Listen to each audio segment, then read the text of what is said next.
If we don't have free speech, then we just don't have a free country. It's as simple as that. If this most fundamental right is allowed to perish, then the rest of our rights and liberties will topple, just like dominoes, one by one. They'll go down. That's why today I'm announcing my plan to shatter the left-wing censorship regime and to reclaim the right to free speech for all Americans. And reclaim is a very important word in this case because they've taken it away. In recent weeks, bombshell reports have confirmed that a sinister group of deep state bureaucrats, Silicon Valley tyrants, left-wing activists, and depraved corporate news media have been conspiring to manipulate and silence the American people. They have collaborated to suppress vital information on everything from elections to public health. The censorship cartel must be dismantled and destroyed, and it must happen immediately. And here's my plan.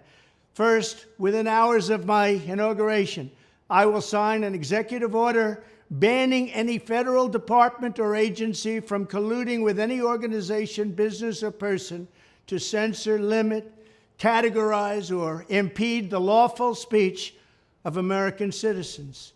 I will then ban federal money from being used to label domestic speech as mis- or disinformation.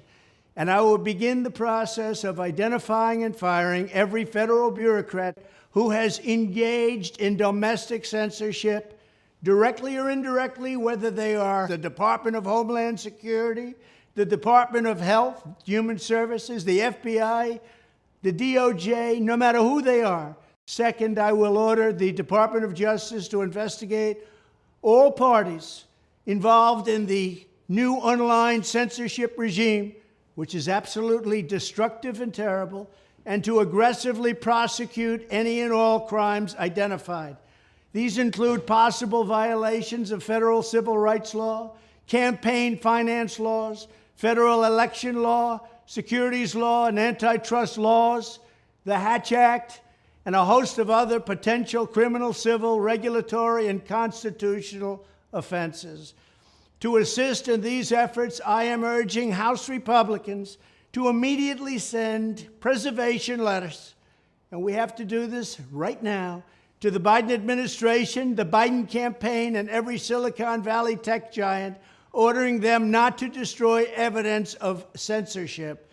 Third, upon my inauguration as president, I will ask Congress to send a bill to my desk revising Section 230 to get big online platforms out of censorship business. From now on, digital platforms should only qualify for immunity protection under Section 230 if they meet high standards of neutrality, transparency, fairness, and non-discrimination.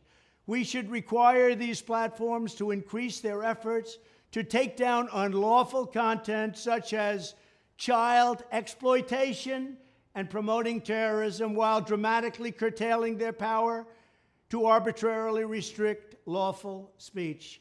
Fourth, we need to break up the entire toxic censorship industry that has arisen under the false guise of tackling so-called mis- and disinformation. The federal government should immediately stop funding all nonprofits and academic programs that support this authoritarian project. If any U.S. university is discovered to have engaged in censorship activities or election interferences in the past, such as flagging social media content for removal of blacklisting, those universities should lose federal research dollars and federal student loan support for a period of 5 years and maybe more. We should also enact new laws laying out clear criminal penalties for federal bureaucrats who partner with private entities to do an end run around the Constitution and deprive Americans of their First, Fourth, and Fifth Amendment rights. In other words, deprive them of their vote. And once you lose those elections, and once you lose your borders like we have, you no longer have a country.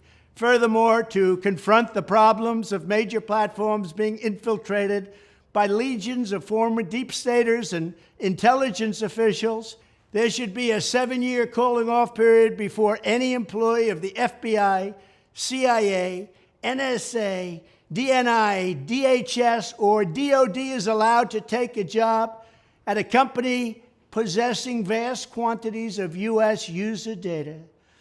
Fifth, the time has finally come for Congress to pass a digital Bill of Rights.